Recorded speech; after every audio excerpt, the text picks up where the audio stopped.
여러분, 대기자 방종임입니다. 새 학기를 2달도 남겨두지 않은 시점인데요. AI 디지털 교과서의 운명은 아직도 결정되지 않았습니다.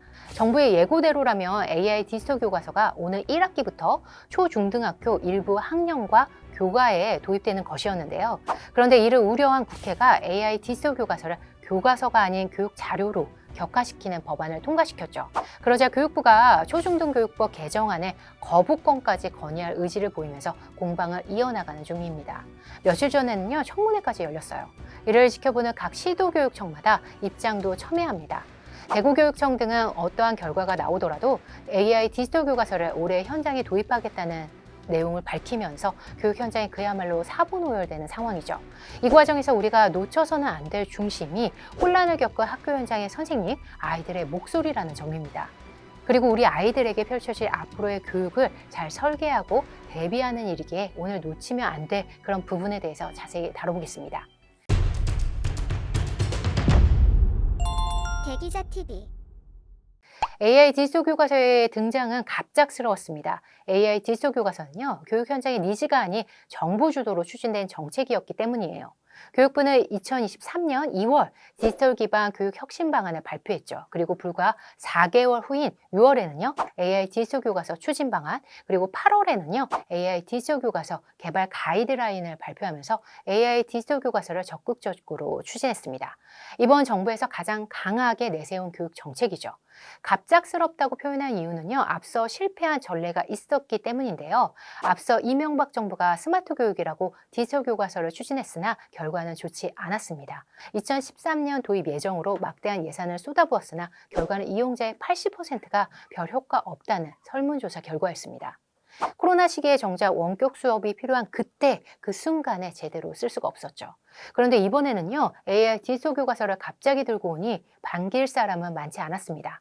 정규 교육과정에 AI를 도입하는 그런 시도는요, 세계 최초라고 강조했죠. 그러면서 1년 6개월 안에 모든 과정을 끝내겠다면서 호기롭게 일정 로드맵까지 발표했습니다.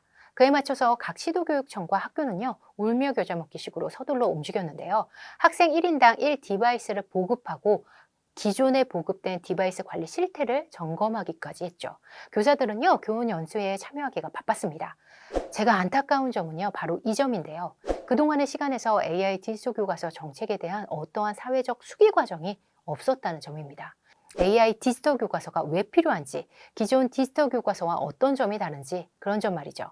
교육부가 가장 내세우는 맞춤형 교육이 AI 디지털 교과서로 제대로 이루어지는 것인지, 효과가 검증됐는지 그런 부분에 대한 수기는 없었습니다.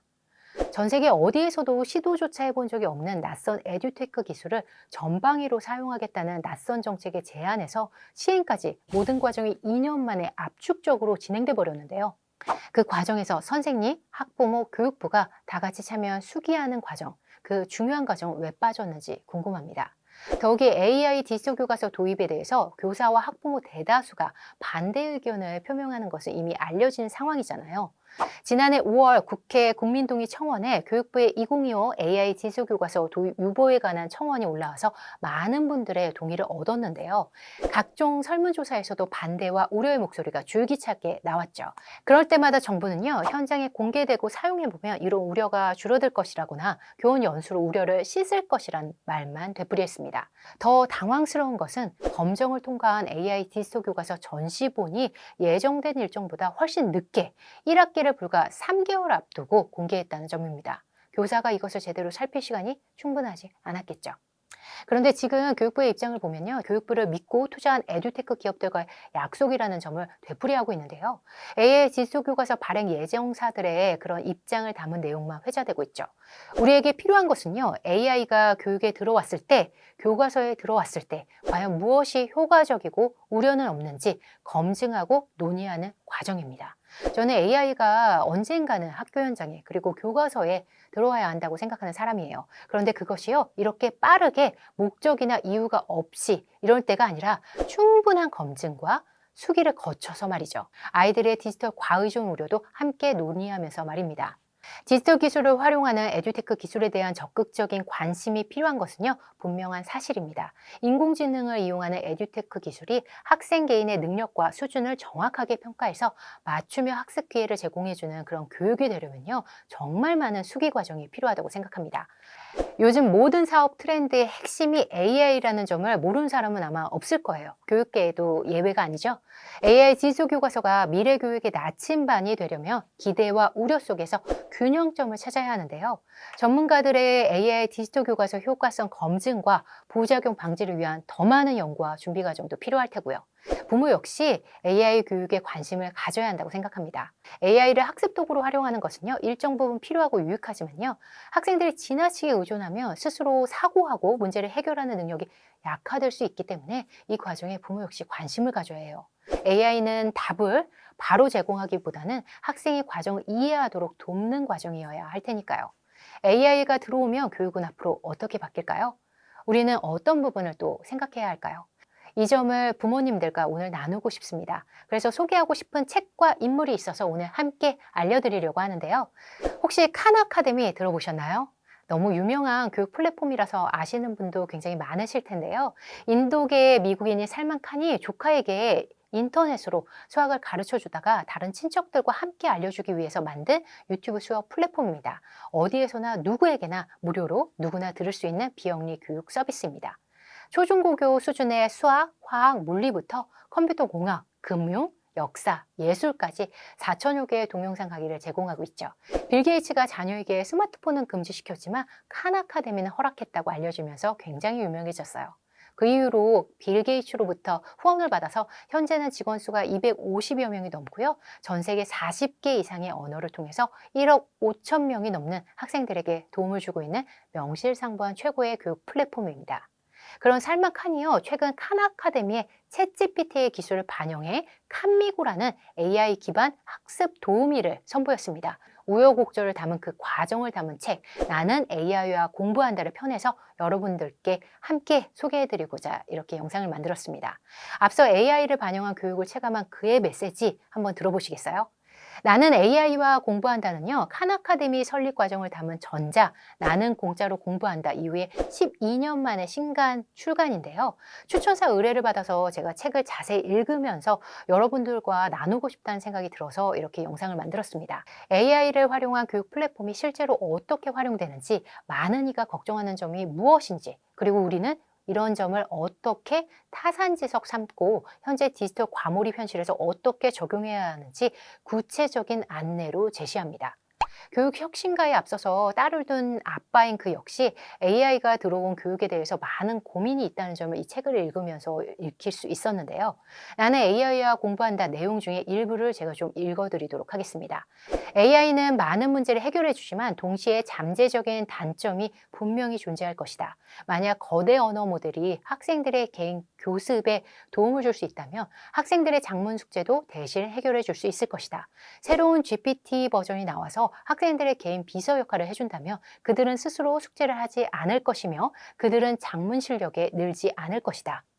훌륭한 개인 교사 역할을 수행할 정도로 신뢰 있는 인간적인 기술은 동시에 나쁜 의도를 품은 그런 이들이 아무런 의심 없는 사람들을 속이거나 쇠뇌시킬 수 있는 기술이 될 수 있다. 아이들의 개인정보 수집에서부터 AI 기술과 관련된 잠재적으로 중독적인 특성에 이르기까지 여러 가지 암울한 시나리오와 폐해가 끊임없이 머릿속에서 떠올랐다. 나는 이러한 파괴적인 특성 때문에 AI 기술에 대해서 조심스럽게 접근해야 한다고 생각했다. 살만 칸은요, 오픈 AI 회장과 CEO로부터 챗GPT를 교육에 적용한 프로젝트를 제안받습니다. 그도 처음에는요, 굉장히 많이 고민해요. 하지만 이미 시작된 AI 혁명을 제대로 체감하고 우려는 좀 해결하고 장점을 살리자고 마음먹으면서 과감한 도전을 시작하죠. 학생들과 교사가 대화형 인공지능을 활용한다는 부분에서 긍정적인 부분만 있진 않다는 사실을 인정합니다. 그런데 그것을 알아야 학생에게 맞춤형 교육을 더 할 수 있다는 것이 그의 결론이고요. 앞으로 지속적으로 수정과 보완을 해서 이를 해결해 나간다는 그런 과도기적인 성격을 담은 메시지를 이 책에 담아서 반영했습니다. 그가 칸 아카데미에 AI를 반영하면서 고수한 4가지 원칙이 있는데요. AI 교육의 우려점을 고스란히 담고 있어서 소개해드리겠습니다. 첫 번째, AI에 대한 지나친 의존을 막자. AI를 학습 도구로 활용하는 것은요, 유익하지만 학생들이 지나치게 의존하면 스스로 사고하고 문제를 해결하는 능력이 약화될 수 있습니다. AI는 답을 바로 제공하기보다는 학생이 그 과정을 이해하도록 돕는 방식이어야 한다는 것이 그의 생각입니다. 그래서 칸미고에는요, 절대로 답을 바로 알려주지 않습니다. 두 번째, AI 교육의 인간적인 요소가 부족하다는 것을 인정하자. 살만 칸은 교사와 학생 간의 상호작용이 교육의 중요한 부분임을 강조하면서 AI는 교사를 대체하는 것이 아니라 보완하는 역할을 해야 함을 강조하고 또 강조합니다. 세 번째, 개인 프라이버시와 보안이 필요하다. 학생들의 학습 데이터를 AI가 수집하고 활용하는 과정에서 프라이버시 침해와 데이터 오용 가능성에 대한 우려가 있습니다. 살만카는요, 이러한 문제를 해결하기 위해 안전한 플랫폼 설계와 데이터 보호를 최우선으로 해야 한다고 강조합니다. 네 번째, 사회적 불평등 심화 가능성 인정하자. AI 기반 교육 도구는요, 인터넷과 기술 인프라가 없는 지역에서는 접근이 어려울 수 있습니다.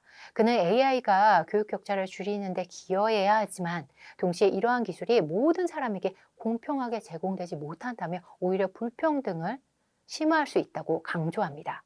그리고 이와 덧붙여서 복잡한 문제나 윤리적인 판단이 필요한 상황에서도 오류가 발생할 가능성이 있음을 인정해야 된다고 이 책에서 말하고 있는데요. 학생들이 AI가 제공하는 정보를 맹목적으로 받아들이지 않고 비판적으로 평가할 수 있는 능력을 키우는 것이 중요하다고 덧붙입니다. 살만카는요, 나는 AI와 공부한다는 책에서 AI가 그럼에도 교육을 혁신할 수 있는 잠재력을 믿고 있으며 특히 교육의 접근성과 효율성을 높이는 데 AI가 중요한 역할을 할 것이라고 기대한다고 마지막으로 덧붙입니다. 새로운 AI 기술을 매일 체감하면서 교육에 적용해보고 시행착오와 기대감을 동시에 깨달은 그의 과정이 책에 고스란히 녹여있기 때문에 AI 교육에 대해서 관심 있는 분들, 많은 분들이 살펴보셨으면 좋겠습니다.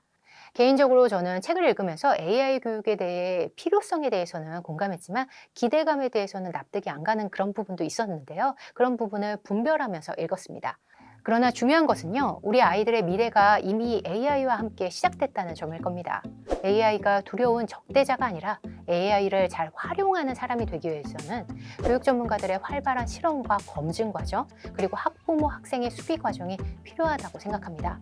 현재의 상황을 충분히 생각하고 인정하고 가감하게 시간을 더 갖는 부분도 필요할 거고요. 이런 분들에게 이 책이 조언을 주는 그런 책이었으면 좋겠습니다. 함께해 주셔서 감사합니다.